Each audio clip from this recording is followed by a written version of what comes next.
Hey, this is Pastor Frank. You know, when trouble comes into our life, it can very easily dominate our minds to the point that that's all we see is the trouble. This happened in the Old Testament to a man named Jeremiah. The Chaldeans had come in and leveled the city of Jerusalem and carted the nation off to be slaves in Babylon. Jeremiah had escaped. He returned to the city and sat down in those ashes. And as he looked around, all he saw was devastation. And that devastation dominated his mind.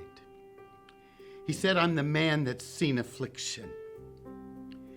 He said, "I feel like I'm the bullseye of God's arrow." He went on to say, "I have no hope, no peace, no joy." But verses 19 and 20 provide a key for you and I when we face trouble. Jeremiah said these words, remembering my affliction all the day long.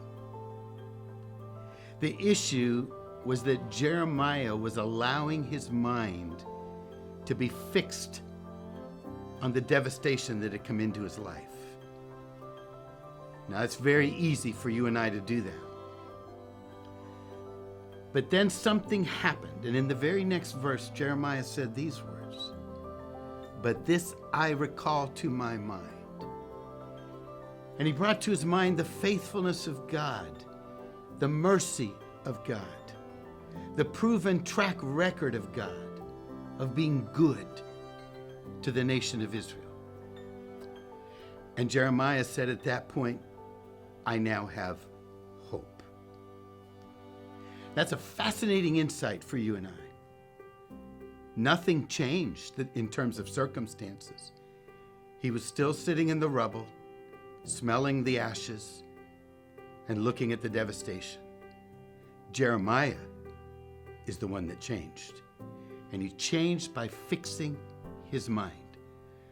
Now, some of you might be tempted to say, "I can't do that." That's not true. Colossians chapter 3 says, set your mind. And the Holy Spirit would never call us to do something that we cannot do. I have a good friend who says, "I cannot keep the birds from flying over my head, but I can keep them from nesting in my hair." When you're in trouble and you have negative thoughts, those thoughts will be there, but you don't have to let them stay there. Set your mind on who God is and all that he longs to be to you, and then trust him by faith in Jesus' name. Hope this encourages you. Bless you.